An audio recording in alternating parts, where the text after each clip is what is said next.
না চালাচ্ছি। Good morning বন্ধুরা, শান্তার রোজনামচার আর একটা নতুন ব্লগে তোমাদের সকলকে স্বাগত জানিয়ে আমি আবার নতুন আর একটা দিনের ব্লগ নিয়ে তোমাদের কাছে হাজির হয়ে গেছি। আর এখন আমি পুরোপুরি ডেলি ব্লগ করতে পারছি না, কারণ আমার মানে বাচ্চাগুলোকে নিয়ে আমার একটু প্রবলেম হচ্ছে। তো সেই কারণে আমি যখন মনে হচ্ছে একটু রান্নার রেসিপি শুধু সেইটুকুনি শেয়ার করছি।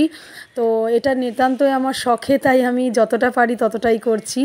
তো বুঝতেই পারছো আমি কেন গাছটা দেখাচ্ছি। একটা ছোট্ট একটুখানি ডাল জাস্ট 1-1.5 বছরের মাথায় কত বড় হয়ে গেছে, আর তাতে এত ফুল হচ্ছে যে আমার এত ভালো লাগছে বলে বোঝাতে পারবো না। মানে আমার একার বাড়ি না, পাশে আরও 1-2 বাড়ি, মানে 3-4টে বাড়ির ফুল আমার এখান থেকে পাওয়া যাচ্ছে। তো সেই জন্য আমি ভীষণ হ্যাপি। আর তোমাদের সেটাই দেখাচ্ছি যে দেখো কত ফুল হয়। এর আগের দিন তো প্রায় 20-25টা ফুল ফুটেছিল, দারুণ, মানে এরকমভাবে ফুল ফোটে। তো চলো আজকে তোমাদের সাথে আমি বিরিয়ানি রেসিপি শেয়ার করব, একদম ঘরোয়া কলকাতা স্টাইল বিরিয়ানি। শুধু ওর মধ্যে আমি ডিম দেব না। আমার মেয়ে আজকে সানডে, যেহেতু আমার মেয়ের এটা আর কি সানডের দিনের ব্লগ, তো আমার মেয়ে খেতে চেয়েছে সেই জন্য এটা বানাচ্ছি আমি। আর দেখো আমি কি করেছি, চাল ভিজিয়ে রেখে দিয়েছি। এখানে 700 গ্রাম চাল আছে, আর মাংস প্রায় 1 কিলো মাংস আছে। মাংসের মধ্যে দেখতেই পেলে আমি একটু জিরে গুঁড়ো, বিরিয়ানি মশলা, নুন, হলুদ, কাশ্মীরি লঙ্কার গুঁড়ো, আদা রসুন লঙ্কার পেস্ট, কাঁচা লঙ্কা আর কি, আদা রসুন কাঁচা লঙ্কার পেস্ট, আর অবশ্যই টক দই দেবো। টক দই দিয়ে বেশ যতটা পরিমাণে খুব সুন্দর করে মাখানো যায় সেরকমভাবে আমি মাখিয়ে, আর এর মধ্যে একটু রিফাইন তেল দিয়ে মাখিয়ে চেষ্টা করব 1 ঘন্টা ম্যারিনেট করে রাখার।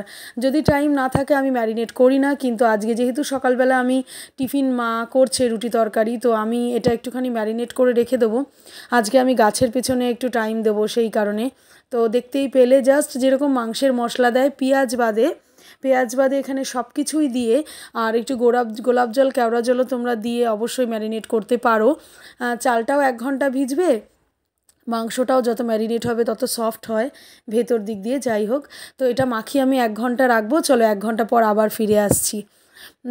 তো দেখো আলু ভেজে তুলে নিয়েছি, আলু ভেজে তুলে নিচ্ছি আর কি, তোমাদের সাথে এটা শেয়ার করলাম না। আর ওখানে কিন্তু আমার চাল গরম, মানে জল ফুটতে দিয়েছি, কারণ আমি একদিকে মাংস আর একদিকে রাইস দুটো একসাথে করে নিলে তাড়াতাড়ি হয়ে যাবে। তো একদিকে আমি রাইসের জল বসিয়ে দিয়েছি, আর একদিকে মাংস, যেখানে আমি জিরে, তেজপাতা আর গোটা গরম মশলা ফোড়নে দেবো। গোটা গরম মশলাটা আমি জলেও দেবো প্লাস এখানেও দেবো, এখানে একটু অল্প পরিমাণে দিলাম। তো দেখতেই পাচ্ছ, এবারে তোমরা একটা কাজ করতে পারো, মানে পেঁয়াজ আর কি ভেজে তুলে রাখতে পারো, যেটাকে বেরেস্তা বলে, কারণ সেটা যখন আমরা দিই তার টেস্ট খুব ভালো হয়। কিন্তু আমার ছেলে মেয়ে জানি না কেন বেরেস্তাটা পছন্দ করে না, আমি যতবার দিয়েছি ওরা সাইডে নিয়ে ফেলে দিয়েছে সেটা। তো সেই কারণে আমি বেরেস্তাটা করি না। কিন্তু বড়রা, যারা তোমরা বড়রা খাবে বা তোমাদের বাড়িতে যদি কেউ বেরেস্তাতে কোনো প্রবলেম না থাকে, তো অবশ্যই বেরেস্তা করে আলাদা করে রেখে দেবে, তো সেটা বেশি ভালো হয়। তো দেখতেই পেলে আমি ওই ফোড়নের মধ্যে পেঁয়াজ দিয়ে দিলাম, এবং তার মধ্যে যে এতক্ষণ ম্যারিনেট করা মাংসটা সেইটা দিয়ে এবার খুব ভালোভাবে কষিয়ে, মাংসটা কিন্তু বেশিক্ষণ লাগবে না হতে, যেহেতু ম্যারিনেট করা ছিল, আলুগুলো দিয়েও একসাথে আমি ভালো করে মাংসটাকে সেদ্ধ করে নেব। আর ওইদিকে দেখো আমার জল রীতিমতো গরম হয়ে গেছে, মানে ফুটে গেছে। এইবারে আমি ওর মধ্যে দেখো ঘিয়ের শিশি পাশে রেখেছি, ঘি দেবো জলের মধ্যে। আর যাই হোক, একটু গরম করতে রেখেছি, যেহেতু একটু শীতকাল মতো হালকা হয়ে এসছে, তো ঘিটা জমে গেছে। আর দেখতেই পাচ্ছ মাংস এমনি অলরেডি 50% সেদ্ধ হয়ে গেছে, জাস্ট 10 মিনিটও নেয়নি, তার মধ্যেই আমি জাস্ট একটু চাপা দিয়ে রেখেছিলাম, সেদ্ধ হয়ে গেছে। আর বেশি টাইম লাগবে না হতে। এর মধ্যে আমি আলুটা দিয়ে দেবো, কারণ আলুটা সেদ্ধ হতে হবে না, নইলে আমি কোথায় আবার আলুটা সেদ্ধ করব। তো এই দেখো আলুগুলো দিয়ে দিলাম, আলুগুলো দিয়ে চাপা দিয়ে রাখবো, আর 10 মিনিট, বড়জোর 10 মিনিটও লাগবে না, হয়তো হয়ে যাবে, বেশিক্ষণ লাগবে না। কারণ শীতকালেরই সব, আলুটাও শীতকালের, এমন কিছু মানে সেদ্ধ হতে টাইম নেবে না। আর এদিকে জল দেখো ফুটে যাওয়ার পরে আমি ওর মধ্যে লবণ দিয়ে দিচ্ছি, তেজপাতা দিলাম। লবণ কিন্তু পরিমাণ মতো দেবো, একটা মানে 700 গ্রাম চালে যতটা লাগতে পারে। আর গোটা গরম মশলা আর ঘি দিয়ে আমি একটু, ঘিটা আমি জলের মধ্যেই দিই, কারণ আমি কিন্তু খাবারে ঘিটা মানে কম দিই, পরে যখন আমি লেয়ার করি সেখানে কম দিই। এমনি জলের মধ্যে বেশি করে আমি একটুখানি ঘি দিয়ে দিই ফুটন্ত জলে, যাতে হাঁড়িটাও, এই হাঁড়িতেই বসাবো, হাঁড়িটাতেও দেখবে একটু বেশ তেলে ভাব হয়ে যায়। আর দেখতেই পাচ্ছ মাংস পুরো কষানো কমপ্লিট। আর তোমাদের একটা ট্রিক্স বলি, যেটা তোমরা জানো, কিন্তু যারা জানো না তাদের উপকারে লাগবে। মাংস যে জলটা লাগে, ধরো তোমাদের যদি রাইস হয়েও গিয়ে থাকে তাহলে এই রাইসের এই জলটা না নিয়ে রাখবে। এই জলটার খুব টেস্ট, কারণ এই জলের মধ্যে ধরো তেল থাকে বা ঘি থাকে, গরম মশলার একটা ফ্লেভার থাকে, তেজপাতার ফ্লেভার থাকে, প্লাস লবণ থাকে, সব কিছু নিয়ে এই জলটা মাংসের মধ্যে ইউজ করবে যদি মাংসতে তোমাদের জল লাগে। আমার একটু লাগে, আমি একটুখানি ভালো করে জল দিয়ে কষাই। প্রথমে একটুখানি ধরো বাড়িয়ে করেছি, শুকিয়ে গেছে, তো মোটামুটি কমপ্লিট। দেখতে পারলে ওদিকে জল দিয়ে, ওই জলটা দিয়েই আমি মাংসটা রান্না করি। আর এদিকে আমি লেয়ার করা শুরু করে দিয়েছি। প্রথমেই আমি মানে যেহেতু হাঁড়িটার মধ্যে রয়েছে, অলরেডি ঘি মাখানোই থাকে, তো সেই জন্য আমার ঘি আর দিয়েছিলাম জলে, তো লাগেনি মাখাতে, আমি এমনিই করছি। প্রথমে মাংস দিয়ে লেয়ার করেছি, আর তারপরে রাইস দিয়েছি, তারপরে আবার মাংস দিয়েছি, একটু বিরিয়ানি মশলা দিলাম। আর দেখলে তোমরা গোলাপ জল কেওড়া জল দুটো একসাথে মিক্সড করেছি। একটু ঘি গরম করে রেখেছি, যেখানে দেখো ঘিও দেবো, আবার গোলাপ জল কেওড়া জল এই দুটোও দেবো একসাথে আর কি। আমি মিক্সড করে নিয়েছি যাতে আমার ওই বারবার একটা জায়গায় দিতে সমস্যা হয়। আর একটু ফুড কালার সামান্য, নইলে কালারটা দেখতে ভালো হলে একটু সাদা, পুরো সাদা ভালো লাগে না, একটু হলুদ হলুদ হলে দেখতে ভালো লাগে। আর এখানে যদি বেরেস্তা করতাম আমি কিন্তু এই লেয়ারে বেরেস্তা দিতাম।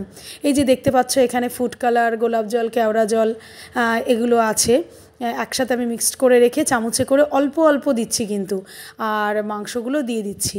তো এইভাবেই আমি লেয়ার করি।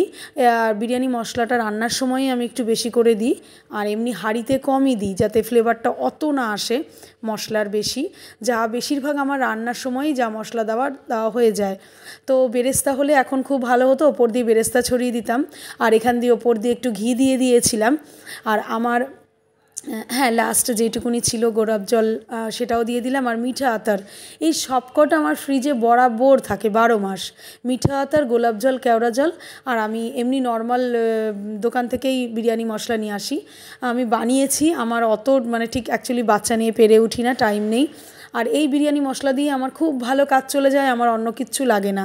আর আটার লেয়ার করেছি কারণ আমার কাছে ফয়েল পেপার নেই, আমি কিনি না বা লাগে না, আমাদের রুটি করা হয় তো আমাদের আটা মাখাই থাকে। তো যাই হোক, আমি দেখো চাটুতে বসিয়েছি। প্রথমে চাটুটাকে গরম করে নেবো বাড়িয়ে, তারপর একদম সিম আছে 1 ঘন্টার, মানে প্রায় 1.25 ঘন্টা তো রাখবই, খুব কম করে 1.25 ঘন্টা। তো এই দেখো আমার ফাইনাল লুক বিরিয়ানির। আমি জানি তোমাদের কাছে ভীষণ মনে হবে আর কি, সবই তোমরা জানো, তবু আমি যেভাবে বানাই খুব সহজে ইজি প্রসেসে, আমি সেটাই তোমাদের সাথে শেয়ার করলাম। কিছু না থাকলে দেবো না, যেটা আছে সেটা দিয়েই বানিয়ে নেবো, কোনো প্রবলেম নেই। শুধু আমি বিরিয়ানি যেদিনকে বানাই মাংসটা কিনতে হয়, আর আমি একটু টক দই কিনে আনি, এটাই যা বাকি আমার কাছে থাকে। আমি চাল 2 কিলো কিনে এনে রেখে দিই মাসকাবারি যখন বাজার তুলি। তো বন্ধুরা, তোমাদের বিরিয়ানিটা কেমন লাগলো, রেসিপিটা অবশ্যই আমাকে অন্তত কমেন্টস করে জানিও কেমন লাগলো। আর ভিডিওটা পছন্দ হলে একটা লাইক, কমেন্ট, শেয়ার করতে ভুলো না। আজকে এই অবধি, তোমাদের অনুরোধ করছি যে অন্তত একটা লাইক করে দিও, আর কেমন লাগলো অবশ্যই জানিও, ঠিক আছে? সবাই ভালো থেকো, সুস্থ থেকো। আর দেখো এখন আমি আমার মেয়ের জন্যই ফার্স্ট খাবার বাড়ি, কারণ সব থেকে বড় বিরিয়ানি লাভার ও। কারণ যেদিনকেই বিরিয়ানি হয়, যেখানেই বিরিয়ানি হয়, ও হাত দিয়ে খুব সুন্দর করে বিরিয়ানিটা খেয়ে ফেলে। তো যাই হোক, মোটামুটি ছোট থেকে ওকে আমি খুব কষ্ট করে সব খাওয়া শিখিয়েছি, কিছু বাদ দেওয়া শেখাইনি, শুধু মিষ্টি বাদে। মিষ্টিটাও খেতে পারে না, বাকি সবই ও খায়। তো সব কিছুই ও খেতে পারে, এটাই অল্প খায় কিন্তু খায়। তো চলো আজকে এই অবধি, সবাই সুস্থ থেকো, ভালো থেকো, আর ভালো লাগলে রান্নাটা অবশ্যই রান্না করে খেও এরমভাবে হালকা পাতলা করে, যাতে ওদেরও ভালো লাগে আমাদেরও ভালো লাগে। চলো, তো মেয়েকে আজকে দিয়ে দিচ্ছি।